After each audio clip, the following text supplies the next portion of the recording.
अस्सलाम वालेकुम नाज़रीन, आप देख रहे हैं प्रोग्राम काशिफ अब्बासी के साथ मेरे साथ शाहिद खाकान अब्बासी साहब, साबिक वज़ीर आज़म पाकिस्तान मौजूद हैं। शाहिद साहब अस्सलाम वालेकुम। बहुत शुक्रिया जी।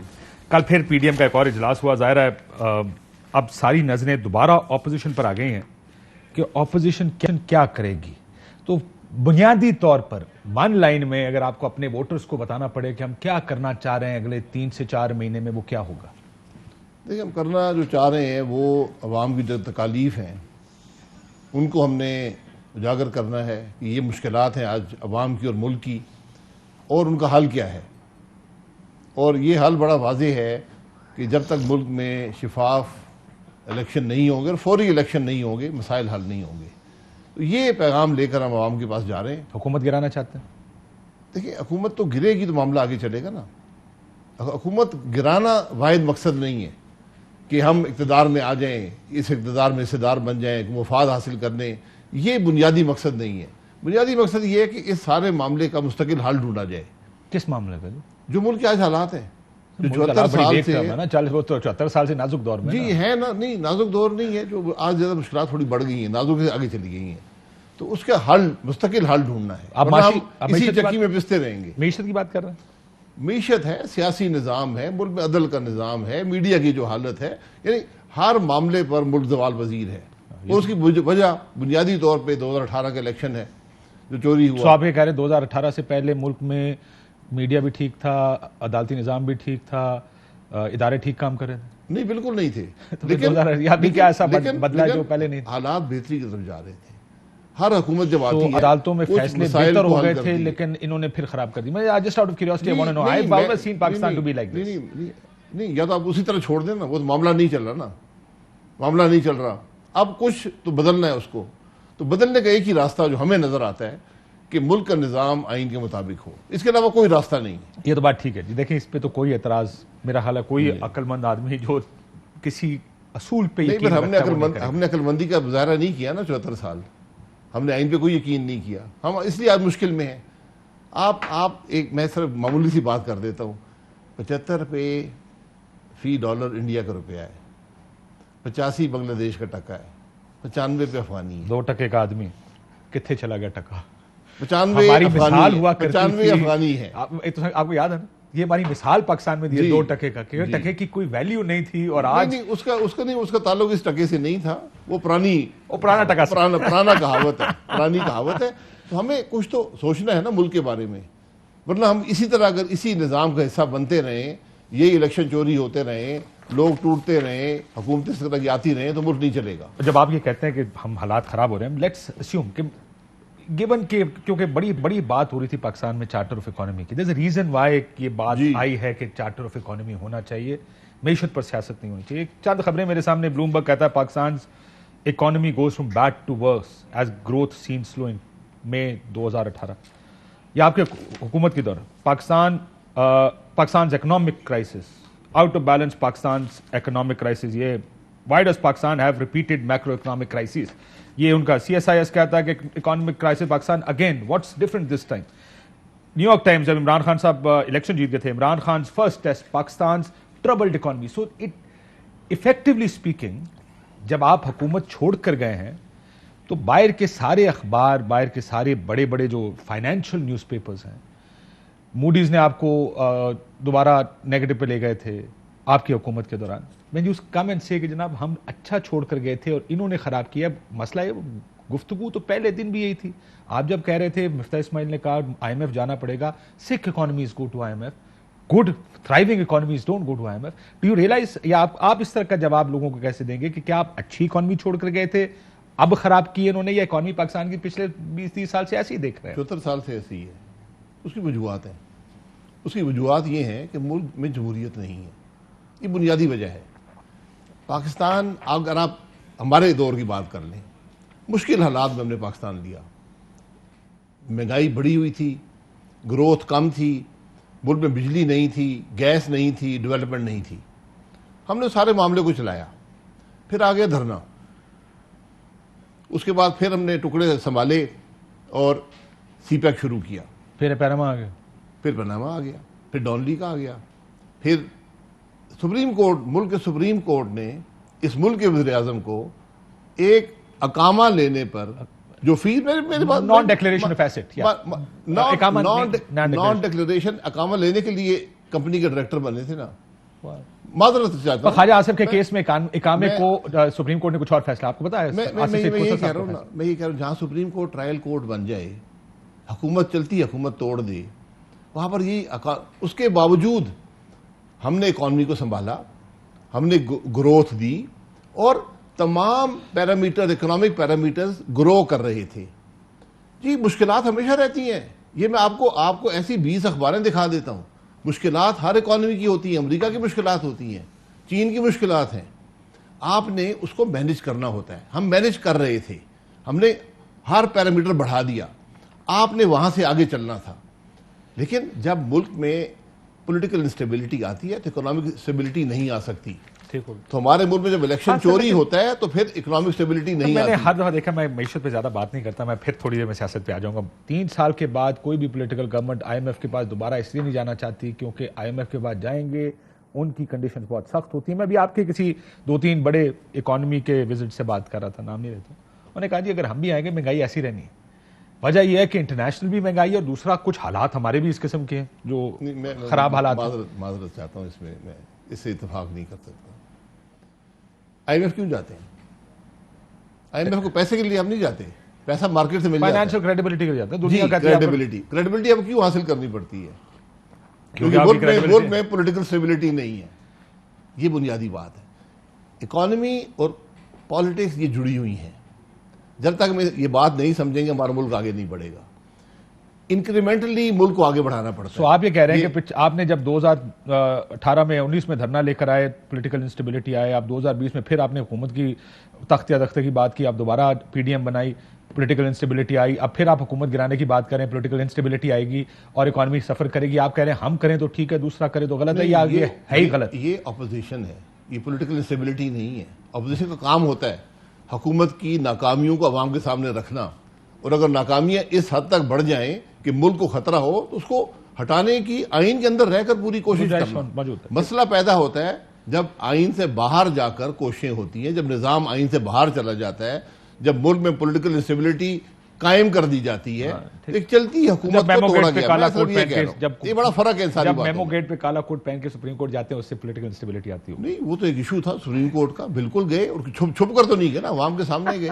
तो सारे खुल के आते हैं ना, हुकूमत गिराने के लिए छुप के कोई नहीं करता सर, धरना भी खुल के ही हुआ ना। वहां भी हम अपोजिशन में हम काम करते हैं, हमारा काम है अपोजिशन करना। हम हुकूमत की हर बुराई मान नहीं सकते, बिल्कुल हम हुकूमत की हर बुराई छुपा नहीं सकते। एब्सोल्युटली ठीक है ना। हमारा काम है कि हुकूमत की जो खराबी हो अवाम के सामने रखें, ये हमारा काम है। इसको आप पॉलिटिकल इंस्टेबिलिटी से नहीं जोड़ सकते। मैं सिर्फ इसलिए पूछ रहा हूं सर क्योंकि एक होता फेयर कमेंट। इमरान खान साहब की 5 साल की ऑपोजिशन से अगर हमने सीखा तो ये सीखा कि वो एक इशू देखते थे, कहते थे हुकूमत क्या किधर खड़ी है, मैंने इसके ऊपर तनकीद करनी ही करनी, कुछ भी हो रहा हो। आज इमरान खान की हुकूमत को ऑपोजिशन की जरूरत नहीं, उनके अपने बयानात ही काफी है। आप कोई इशू उठा के देख लें, हमें किसी ऑपोजिशन को बुलाने की जरूरत नहीं। इमरान खान साहब का चला हुआ बयान, कल हमने चलाया एक बयान इमरान खान साहब का महंगाई पर कि ये जहाद होगा कि अगर आप महंगाई के खिलाफ बाहर निकले, कोई जरूरत नहीं किसी की। सवाल यह है कि अगर सब पॉलिटिकल पार्टीज क्या मईशत पर हम फेयर कमेंट करते हैं या नहीं करते, ये सिर्फ मैं आपसे समझने के लिए पूछ रहा हूं थोड़ा एज पॉलिटिशियंस। देखिए, पॉलिटिशियंस तो जो मईशत की प्रॉब्लम्स को अवाम के सामने रखते हैं ना, और यहाँ रखने की जरूरत नहीं है। महंगाई जितनी इस दौर में हुई है और बगैर वजह की हुई है, ये देखा कि वजह हो गई, दुनिया महंगी हो गई। मुझे बताएं, 53 रुपए की चीनी इसी मुल्क में बनती थी, यहीं बिकती थी। आज चौथा साल चल रहा है, वो 110 रुपए पे है। इसका जवाब है किसी के पास? गंदम यहां पैदा होती है, दुगनी से ज्यादा उसकी कीमत हो गई है। क्यों?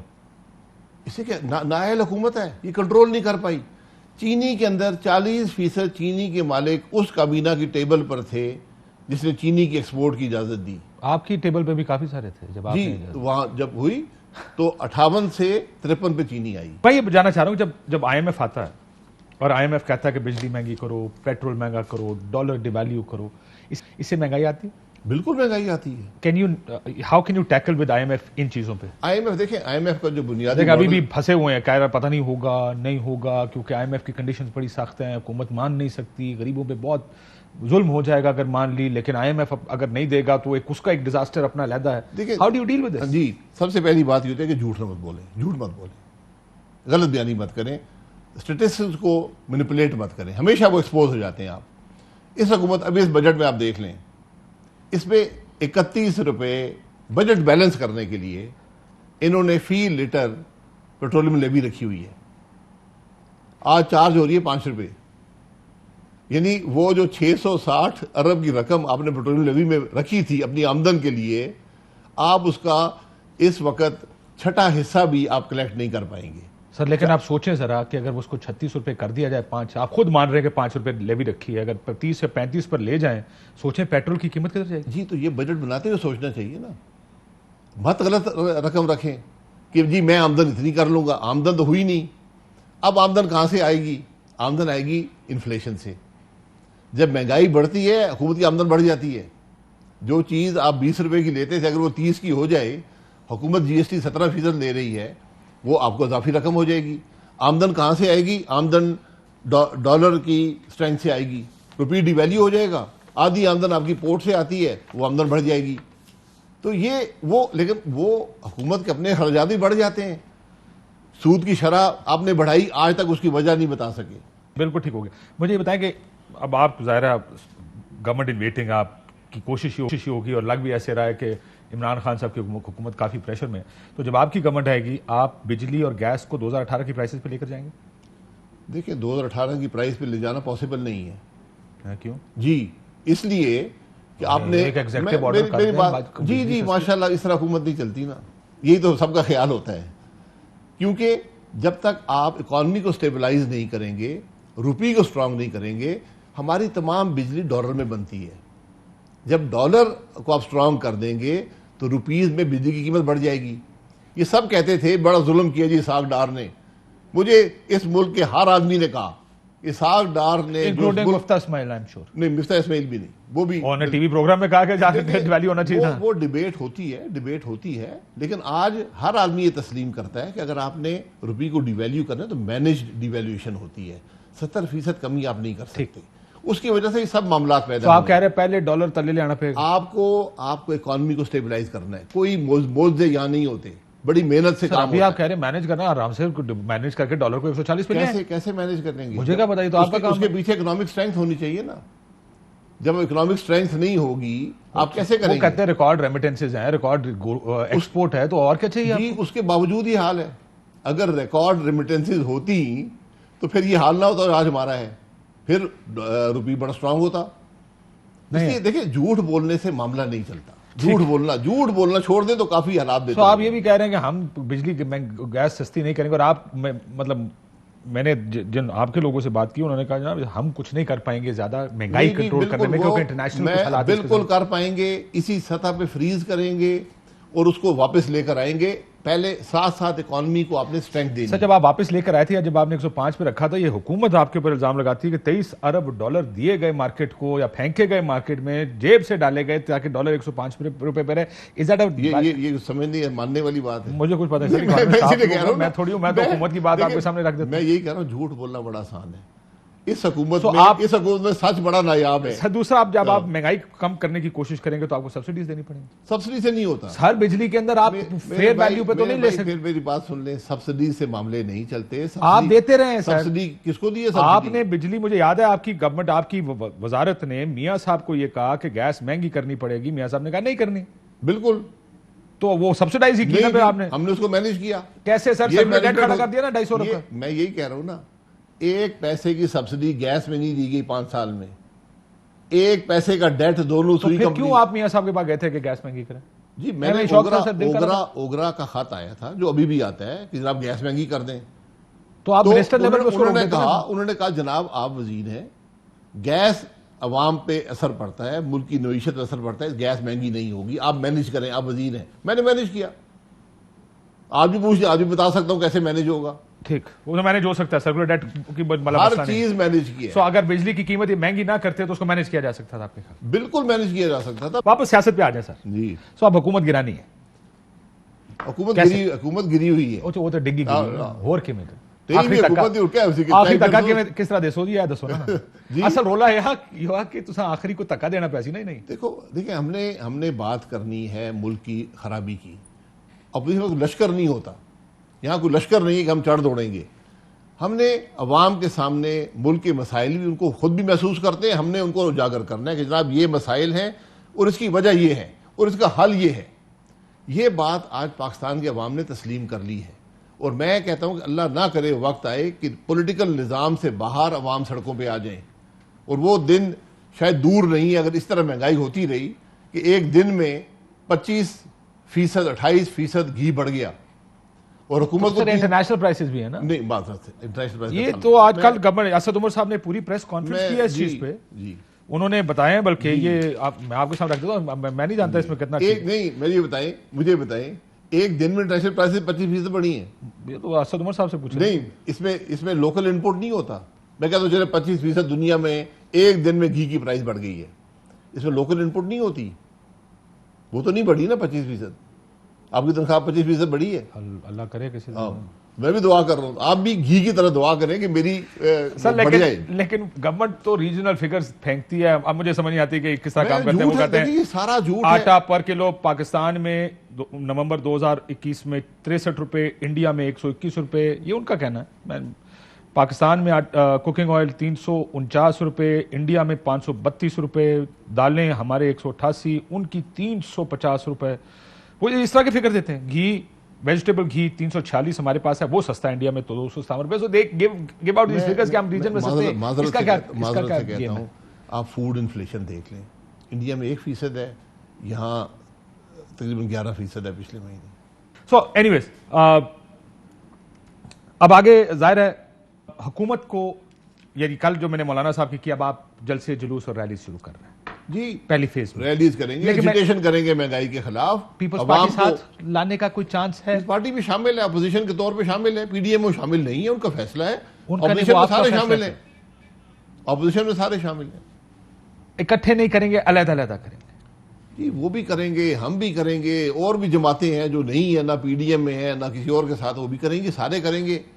आज मुल्क का मसला ही महंगाई है, हर आदमी तकलीफ में।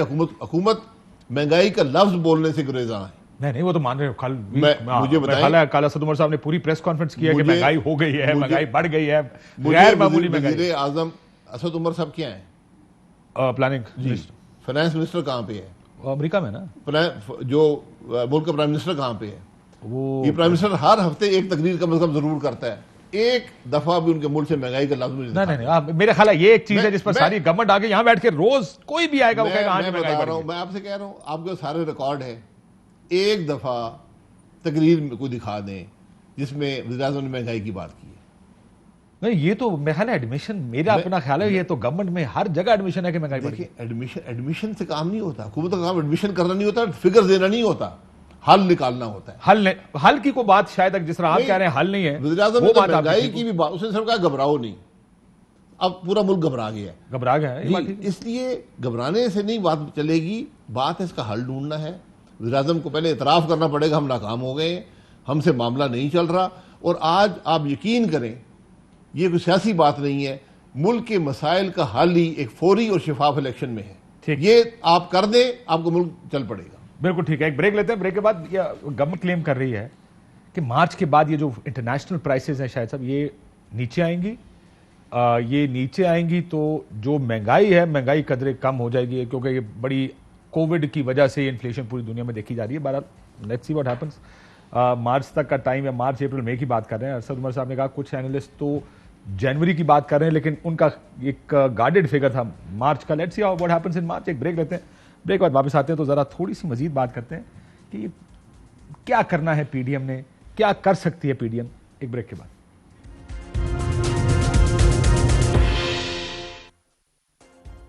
वेलकम बैक नाज़रीन। सो अब जाहिर है हमारे मुल्क में शायद सब हुकूमतें ऐसे नहीं गिरा करती, ये आप भी जानते हैं। अगर आप कहते हैं कि 74 साल से सियासत हमारी मैनिपुलेटेड रही है, तो आना भी मैनिपुलेटेड होता है, जाना भी मैनिपुलेटेड होता है। जिस तरह आप कह रहे हैं उस तरह तरीके चलाकर इमरान खान साहब ने एक पूरा धरना किया था 126 दिन का हुकूमत करने के, तमाम तर कोशिशों के बावजूद आप कैसे गिराएंगे इसको? मैं यही कह रहा हूं ना, इसी खराबी को दूर करना है। कि जहां आप खुद कह रहे हैं कि यहां हुकूमतें ना आइन के तहत आती हैं ना आइन के तहत जाती हैं। हम भी यही कह रहे हैं कि इस मुल्क में जो तब्दीली है वो यही चाहिए कि आइन की पासदारी हो। हुकूमतें आए भी आइन के मुताबिक और जाए भी आइन के मुताबिक। अगर आइन के मुताबिक मामला हो, ये हुकूमत एक दिन नहीं रह सकती, एक दिन नहीं रह सकती। ये बदनसीबी है मुल्क की कि हमारा निज़ाम आइन के मुताबिक नहीं चलता, हमारे इदारे आइन के बाहर ऑपरेट करते हैं। लेकिन आपने ये भी बात कहा ना कि 74 साल से नहीं चल रहा, जो उसमें आपकी 3 हुकूमतें भी शामिल करनी है ना, आपकी फिर अगले 74 साल और गुजार दें। जब रुपया 1000 रुपये का 1000 रुपये का डॉलर होगा। अगर आप हालात को बेहतर नहीं करेंगे, बेहतरी की कोशिश नहीं करेंगे, ये तो तमाशे हमने देख लिया ना। सारे निज़ाम, सारे जो हमारे एक्सपेरिमेंट फेल हो गए, हाइब्रिड भी फेल हो गया। अब पीछे क्या रह गया? मार्शाल्लाह भी लगे हैं, हाइब्रिड भी लगे हैं, मैनिपुलेशन भी हुई है, इलेक्शन भी चोरी हुए हैं। अब पीछे क्या रह गया? पीछे एक दफा इस मुल्क के अवाम की राय को एहतराम दे दें, एक दफा आप यकीन करें मुल्क आगे चल पड़ेगा। वो अभी दें या 5 साल बाद दें सर? अभी दे दें, जितनी जल्दी देंगे मुल्क आगे बढ़ेगा। 5 साल बाद देंगे तो हालात और खराब हो जाएंगे। लेकिन आप जब आप वेन्यू से कि अभी दे दें, उसके लिए बहुत से हालात का साजगार होना बड़ा जरूरी होता है। ये आप भी जानते हैं, जब खुल के हम बात करें या ना करें, जैसे आपने कहा ना कि आउटसाइड ऑफ द कॉन्स्टिट्यूशन काम होता है पाकिस्तान। तो अगर लाते आउटसाइड ऑफ कॉन्स्टिट्यूशन है, आपने कहा अगर नहीं करेंगे तो एक दिन ये हुकूमत नहीं चल सकती है, रखते भी आउटसाइड ऑफ कॉन्स्टिट्यूशन होगा या कोई ना कोई तो उनके पास होगा, तो वो फिर कैसे होगा आपके ख्याल में? ये आप तो कहेंगे वो हो जाएगा? ये तो सवाल है। नहीं, मैं मुझे कहने का मौका तो देना। तो नहीं, मैं ये कह रहा हूं, मैं मुझे कहने का मौका तो देना। ये हक तो मेरा है ना, हाँ। मैं कह तो सकूं ना। बस यही से ये इब्तिदा होती है। जिस मुल्क में लोग कहने के काबिल हो जाएं, वहां से इब्तिदा हो जाती है। लेकिन इस मुल्क में प्रॉब्लम यह है ना कि एक ही पार्टी में 2 व्यूज भी होते हैं ना।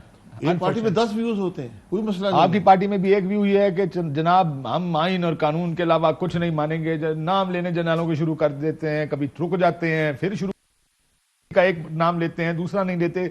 इन सबको देखकर लगता है, और आपकी पार्टी के अंदर लोग भी बहुत से कहते हैं उधर से इशारा आता है तो हम भी कुछ चीजें तेज कर देते हैं, कुछ चीजें आहिस्ता कर देते हैं। सारे आप ही इसी तरह काम करते हैं। ये सब जब आइन के मुताबिक मामला होगा, ये बातें होंगी नहीं, ये सब बातें होती हैं। मैं ये कह रहा हूँ कि जब आपको हमें हक मिल जाएगा बात करने का, वो इब्तिदा है, अल्हम्दुलिल्लाह इब्तिदा हो चुकी है।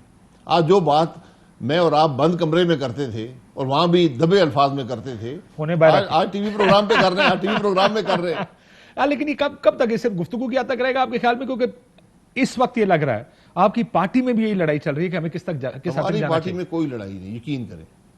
तो आपके 2 लीडर जो पाकिस्तान में एक जगह तो बैठते नहीं, कल भी बैठना। अच्छा, कल शहबाज साहब पिंडी किसी काम के लिए गए थे? पार्टी के सदर हैं। कल पिंडी गए थे किसी काम के लिए शहबाज साहब? कोई मैं एजाज सैयद साहब पिंडी गए थे। क्या करने गए? मोटरवे के रास्ते पिंडी से गुजरता है। अच्छा, बस उसी काम के लिए? जी।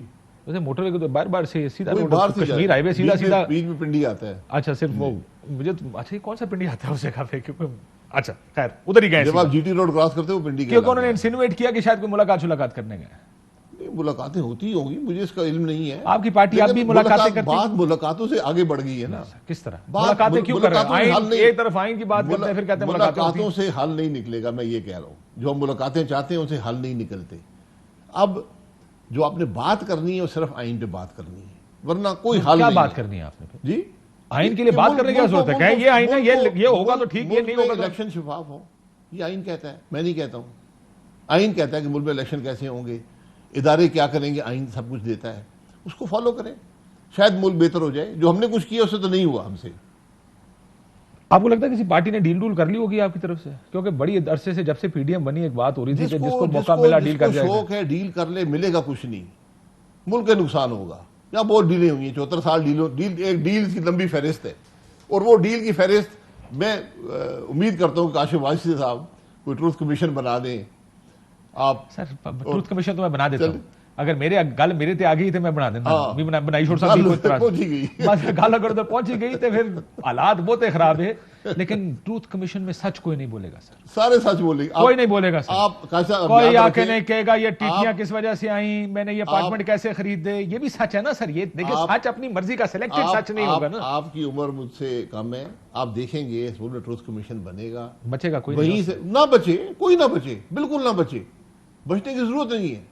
ट्रूथ कमीशन बचाने के लिए नहीं होते, वो हकायक अवाम के सामने रखने के लिए होते हैं कि इस मुल्क में क्या होता रहा है, कौन क्या करता रहा है, फैसले क्या करते रहे हैं, जो नुकसान हुए वो कैसे हुए।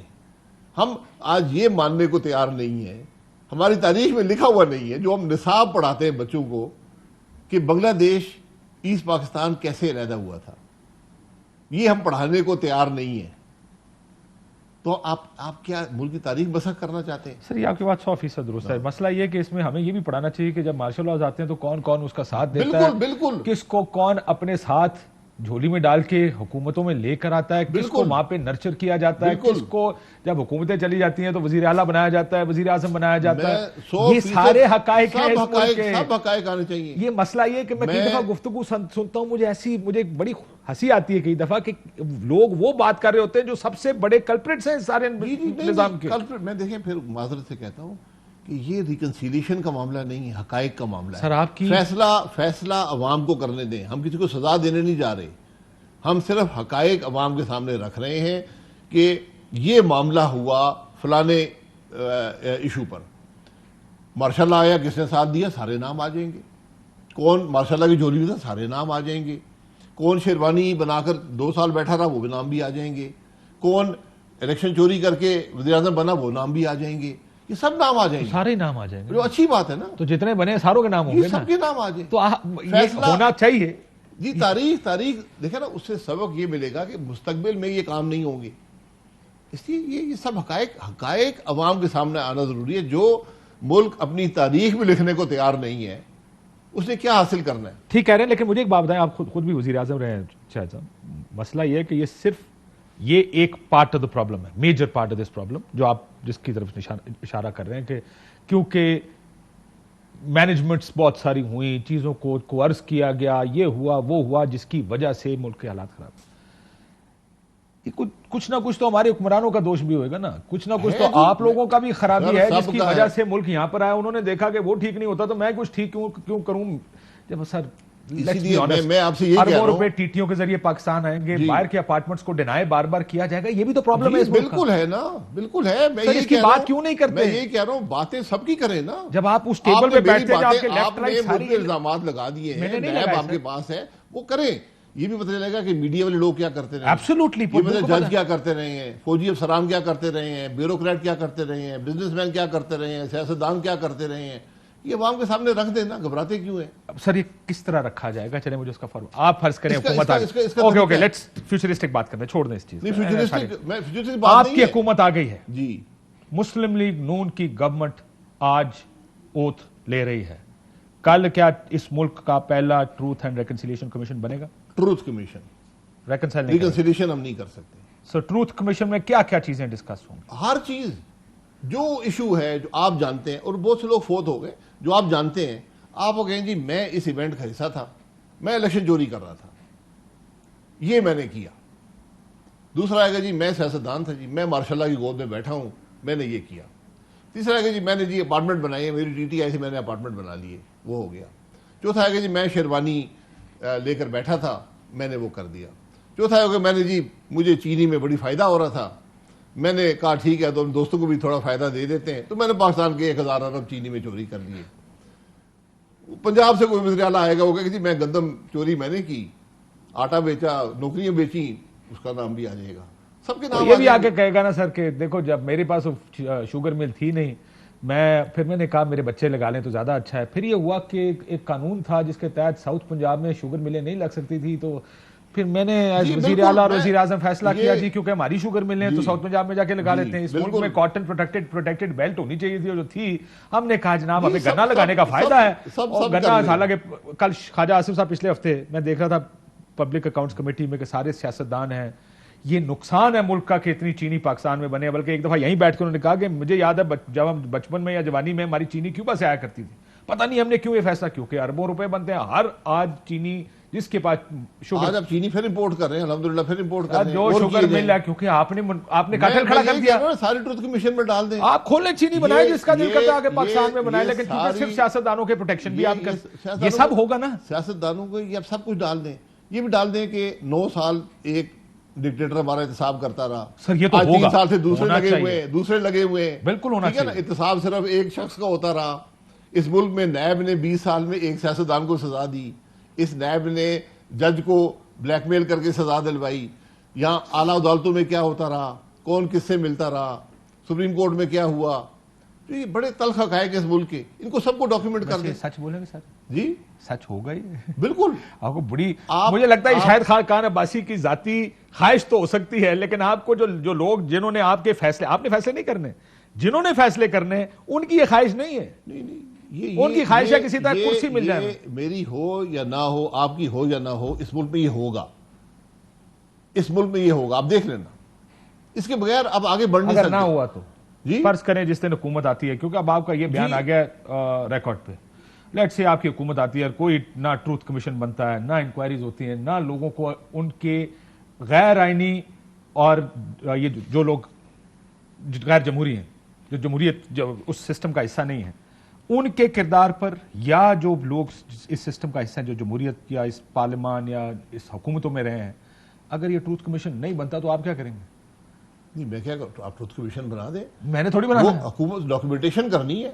नहीं, जो भी हुकूमत में आए। सर कई दफा इस मुल्क में वादे नारे बड़े लगते हैं ना, करता कोई नहीं। माजरत है, अगर मैं नहीं बनाऊंगा ना, मेरे बाद जो आएगा वो बना देगा, वो नहीं बनाएगा उसके बाद जो आएगा बना देगा। ना करने वाली गल हुई। नहीं, ये बनेगा सर। ये तो ये लगता है, ऐसे आपकी गुफ्तगू सुन के ये लग रहा है कि ये आज का नारा इसलिए जरूरी है ये, क्योंकि आज ये नारा बिकता है, क्योंकि आज बेच सकते हैं, आज बेच दो, कल की कल देखी जाएगी। ये तो सर कोई जवाब नहीं कि जब आप ये ट्रूथ कमीशन बिकने वाला नारा नहीं है, ये इस मुल्क के मुस्तकिल हल का एक हिस्सा है, बड़ा हिस्सा है। क्योंकि जो मुल्क अपनी तारीख नहीं लिखता, अवाम के सामने नहीं रखता, वो उसे सबक नहीं हासिल कर सकता।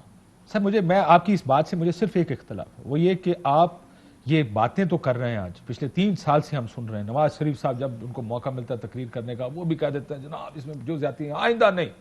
ये बात उन्होंने पहले भी कही थी, अगर आपको याद हो। उन्होंने जब वो एग्जाइल में थे, उन्होंने कहा जो आदमी मार्शल लॉ के साथ बैठा है उसको हम अपनी पार्टी में नहीं लेंगे। ठक सारे वजीर वही।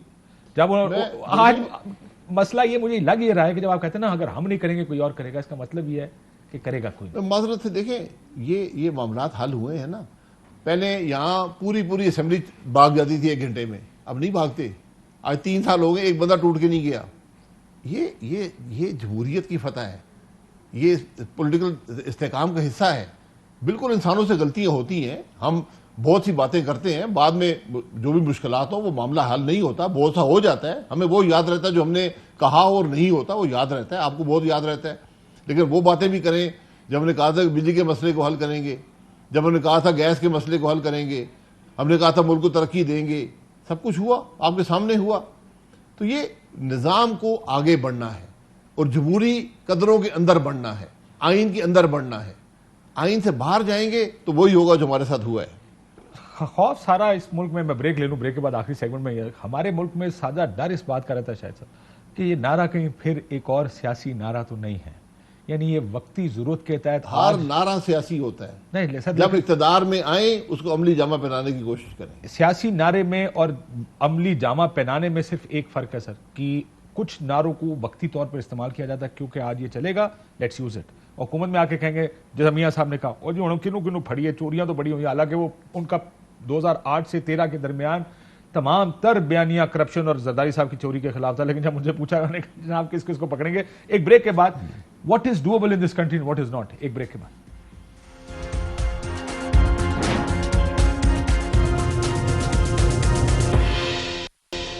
वेलकम बैक नाज़रीन।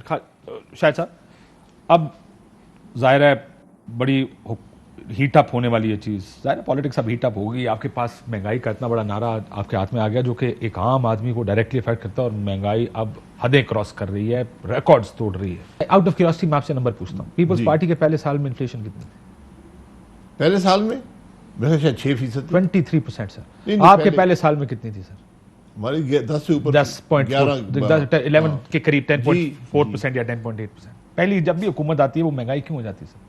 ये कभी महंगाई क्यों नहीं हो जाती जब वो IMF कराती है ना सर? नहीं, मैं माजरत से दी, IMF बाद में आता है। जब पीपल्स पार्टी पहली दफा आई उस वक्त तेल की कीमत बहुत बड़ी हुई थी, 140 का ब्रांड था, उससे हर बाद में हुआ, हर चीज रिसेशन 2009 में हिट किया। मैं कह रहा हूं ना, आप देखें हमने जहां पर डॉलर आपको पता सर कितना गया था? 10 चले मैं आपसे आउट ऑफ क्यूरियोसिटी पूछता हूं, डॉलर कितना महंगा हुआ था पाकिस्तान रुपये के अगेंस्ट पीपल्स पार्टी जब आई? मुझे याद नहीं सर। 60 रुपए पर परवेज मुशर्रफ साहब की गवर्नमेंट, वो शायद शौकत अजीज की छोड़ के गई, पहले साल में वो 75% टर्म्स में, और वो 96 पर छोड़कर गए। यानी अगर परसेंटेज टर्म्स में देखें तकरीबन 70% के करीब डॉलर डिवैल्यू हुआ। जी। और उनसे पूछे क्यों हो रहा है, वो देखें जी परवेज मुशर्रफ ने डिवैल्यू नहीं किया था, हमें करना पड़ा क्योंकि उस टाइम उनका भी। ठीक है, फिर आप आए, आपने उसको रोक के रखा। मिफ्ता साहब कहते हैं करना चाहिए था, नहीं किया। अगली गवर्नमेंट कहती है जो काम पिछली गवर्नमेंट को करना जब आए चाहिए। हैं हमने मुल्क के हालात अवाम के सामने रखे, उसके बाद हमने पीछे किसी की बातें नहीं की, हमने हल किया मामले को, हमने आगे बढ़ाया मामले को। और हर मामला, हर इकोनॉमिक पैरामीटर पॉजिटिव था जहां से हमने लिया था। ये तरीका होता है हुकूमत चलाने का। अगली हुकूमत आए, वहां से ले, उससे बेहतर करके जाए, ये बेहतरी आएगी। लेकिन जब गैर नुमाइंदा हुकूमतें आएंगी, इलेक्शन चोरी होंगे, फिर मामले दुरुस्त नहीं होंगे। आखिरी में अगले साल जून तक, 2022 जून, डू यू थिंक ये गवर्नमेंट रहेगी या नहीं रहेगी? आपका मैं पॉलिटिकल फोरकास्टिंग पूछ रहा हूं आपसे। नहीं, मैं देखिए, जहां मामला इर्रेशनल हो, इलॉजिकल हो, जिस मुल्क का निज़ाम जो आइन के मुताबिक ना हो, उसमें कोई फोरकास्टिंग पॉसिबल नहीं है। कल आप मुझे बुलाए गए, आपने कहा था जी, आई एग्री, आई अंडरस्टैंड। इसलिए कहा आपका 19 अक्टूबर सियासी को तज्जिया ये होता है कि मेरा सियासी तज्जिया है कि ये हुकूमत नहीं रह सकती। और आपको लगता है कि इलेक्शन अगले फेयर होंगे?